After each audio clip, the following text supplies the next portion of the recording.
Hello everyone and welcome to another video. Today I have a cheap mechanical keyboard from Havit, apparently with blue switches. I've tested one of their mice earlier and I really like that one. But how good is their mechanical keyboard? Before we have a look at it, please consider subscribing to my channel so I can make more videos. This is actually a keyboard mouse combo that sells on Amazon for around 60 Canadian dollars. I got mine from Amazon warehouse, but it's practically new. In the box, you get the mouse, the keyboard, some documentation, a wrist rest, as well as a keycap removal tool. Let's have a very quick look at the mouse. It has adjustable DPI from 800 to 4800, adjustable polling rate from 125 to 1000 Hz, and subjectively way better RGB than the other Havit mouse I tested. On the other hand, it feels quite cheap and I didn't like it as much as the other one. In my opinion, if a product label isn't aligned properly on a product, that product won't be great. It's far from the worst mouse ever though. Now, let's look at the keyboard. The build quality is decent. It's all plastic, and as a result, there is some significant flex. It also has a braided but non-detachable cable. In terms of durability, your mileage may vary, as some reviews mentioned that their keyboard was dead on arrival. It's a 10-key keyboard, and unlike the other keyboard I reviewed, it has real RGB instead of rainbow lighting. Also, unlike that other keyboard, you can actually see the Havit logo on the keyboard. The legend is legible, F keys can be used as multimedia keys, and keys 1 to 5 can be used as macro keys. To configure those keys, you'll need to install the Havit keyboard software. It's a very basic program, but it lets you set the macro keys and change the RGB effects. You can tell they haven't paid much attention when they developed this, as they didn't even bother changing the names of these RGB effects. There are dedicated number, caps, and scroll lock indicators on this keyboard.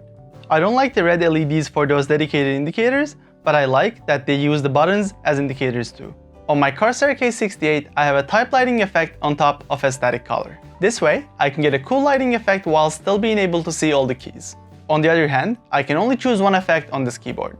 At least the Havit keyboard program doesn't have to be open for those effects to work. Take that, Corsair. Quick note, the RGB lighting isn't as bright as I'd like it to. Let's talk about the elephant in the room first. Is this a real mechanical keyboard? The answer is yes, it is. It uses content blue switches. Blue switches are quite loud, and I really like the clicky feel when I'm typing. The other day, I was typing a document and I was switching between my Corsair K68 with red switches and this keyboard. And after some time, I realized that the K68 felt very mushy. Let's do a quick noise comparison between the K68 with red switches and this keyboard with content blue switches.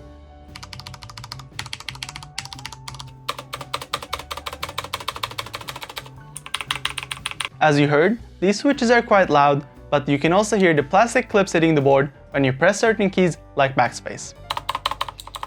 It's a borderless keyboard, so using it on your lap will cause a lot of accidental key presses. On the other hand, it means that it's easy to clean and that it won't take much space. The key stabilization is pretty good for the price. There is not much of a difference between this and my K68, maybe except the spacebar. However, there is one big problem. I don't remember the last time I had this much trouble typing on a keyboard. I'm used to red switches which are linear, but the actuation point isn't the problem here. Let's look at the keycaps. They're concave, but only horizontally. Moreover, the keys are on an incline, which makes it very easy to miss a key or press a wrong key. Speaking of the keycaps, they're very slippery, which doesn't help. And lastly, the content blue switches. This is the first time I've heard of content, but a quick Google search tells me that they're pretty much the same thing as Utemu switches. When I first started typing with this keyboard, I had a lot of missed keystrokes, and I thought that it was just me getting used to the keyboard. But that wasn't it. Actuation points on these switches are not consistent. For example, compared to the other keys, the spacebar has much less travel before actuating. You'll end up missing a lot of keystrokes when you're typing fast. D, E, and R keys require more force than the rest of the keys. Sometimes I feel like I'm getting the hang of it, and I actually enjoy it for a couple of seconds, but then I miss a couple of strokes and I'm back to square one. It's just not consistent. It's alright when it comes to gaming. I used this to play CSGO and Formula 1, and I had no issues. I like having tactile switches when I'm gaming. It also has anti-ghosting. I tested this out and I haven't had a situation where it doesn't recognize a keystroke, granted you can actually manage to press the key. When I first saw this combo on Amazon, I was wondering why they weren't selling the keyboard on its own, but it makes sense now. The keyboard is slightly better than the cheap mechanical gaming keyboards, and the mouse is slightly better than the cheap gaming mice on Amazon. You wouldn't buy these separately, but combined, you have a mediocre combo that'll attract budget gamers thanks to RGB lighting. Reviews on Amazon support this theory. Most of them either mention how good the RGB effects are, or how this keyboard is their first mechanical keyboard. Oh, by the way, it has more than 1,000 reviews. Do I recommend this? Honestly, no. You can get a Logitech K840 mechanical keyboard for $80 Canadian coupled with the other Havit mouse that I made a video about. This ends up being 50% more expensive than the combo, but you'll actually enjoy using the keyboard and you'll have a much better mouse. Or you can get a membrane gaming keyboard and a random mouse for half the price, and there won't be much of a difference. It's funny because Havit has such a combo that they sell for $49 Canadian and is actually the best seller in PC gaming keyboards. No matter what you do, please don't get a keyboard advertised as mechanical feel, as they're just membrane keyboards.